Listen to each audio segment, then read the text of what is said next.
Please take out this sheet from your notes and follow along. Last time we looked at sampling techniques. So that was all about how do you decide who to ask or who to survey out of your population. You want to make sure your sample is representative of the population. This time we're looking at, okay, once you've decided who your sample is, how do you go about collecting the data in a way that's not going to cause any bias? So today we're going to talk about different sources of data as well as different types of bias, and then some examples to illustrate those things. So when we think about sources of data, sources are just where's the data coming from? Well, you're either collecting it by yourself or you're getting the information from someone else. So if you collected the data by yourself, you are the primary source of data. Now, if you got data collected by someone else, that's considered a secondary source of data. So, gotta keep this straight. If you're collecting the data for your own use, you are the primary source. If it was collected by someone else, then it's now secondary. Okay, now when you collect the data, you need to avoid bias. So oftentimes when you're collecting data, it takes the form of a survey, and you want to make sure your questions are good and not misleading. That's part of what might cause a bias. So a bias is just a misrepresentation of the truth. We're looking at 3 types of bias in particular: a response bias, a measurement bias, and a non-response bias.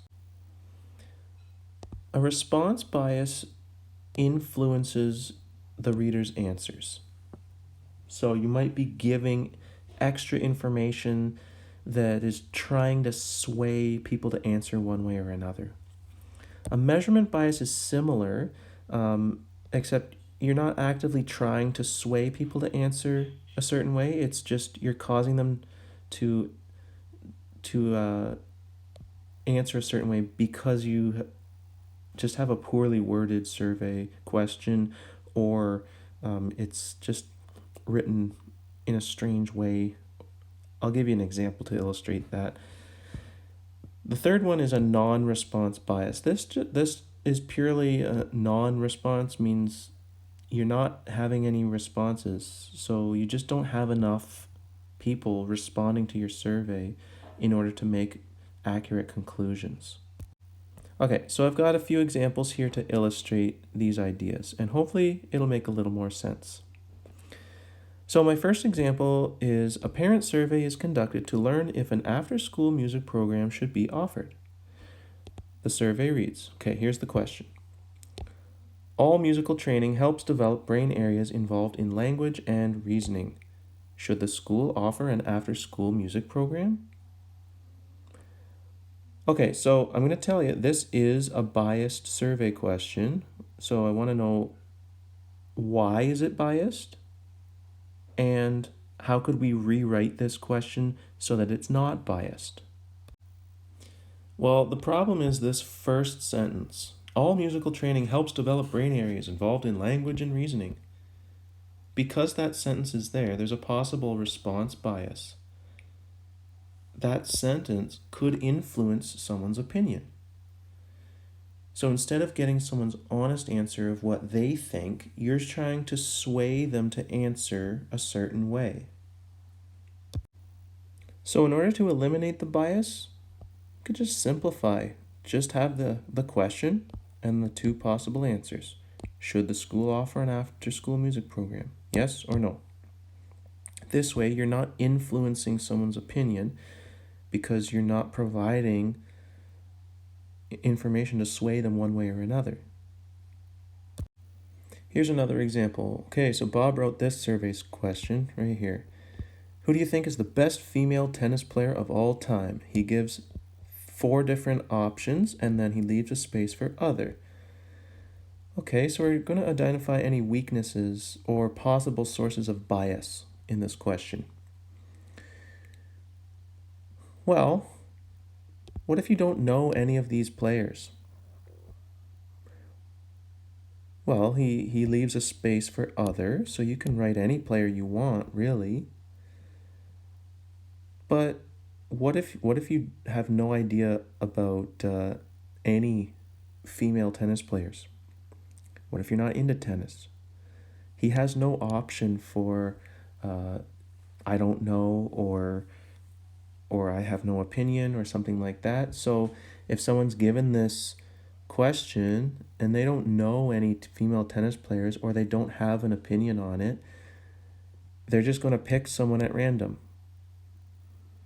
And if a bunch of people just pick someone at random, that's not really giving him valuable information. It's going to cause a measurement bias.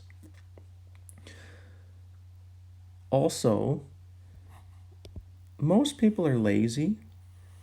I know whenever I get a survey and there's a spot for other or a spot for you to write anything, I usually don't fill those in. And most people are the same way. They don't want to write anything. So because these four names are listed, those are the names that people are going to choose more often than not. So you're kind of limiting people's answers here. So there's possible measurement bias because there's no options for if you don't know or you simply have no opinion. And also there's a possible response bias because the way this is set up, most people are just going to choose the names given and not necessarily give an honest opinion. Okay, last example. At a new restaurant, every fifth customer was asked to complete a questionnaire about customer satisfaction. About 30% of the customers surveyed actually bothered to fill out the questionnaire. The majority of the customers who filled out the questionnaire complained about poor customer satisfaction. The manager concludes that her waitstaff and cooks must be terrible. Is the manager's conclusion reasonable? Well, let's break this down. It says that every fifth customer was asked to complete a questionnaire. So that means out of every 100 customers, only 20 were asked. So that's the first part. About 30% of the customers surveyed bothered to fill out the questionnaire. Okay, so 30% of those 20 customers filled it out. So only 20 were asked, 30% of those filled it out. Well, 30% of 20 is 6. So out of 100 customers, only 6 filled out the survey. So only 6% of customers completed the questionnaire. Oh my goodness, that's really low. I would say this is a non-response bias because we didn't have enough information to make a decision.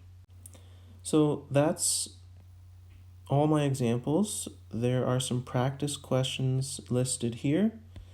I'd like you to work on those and let me know if you have any issues or problems, and I'll do my best to help. The things you want to take away from this lesson are you need to be able to identify possible sources of bias in a question, and you'll need to be able to write questions that are not biased.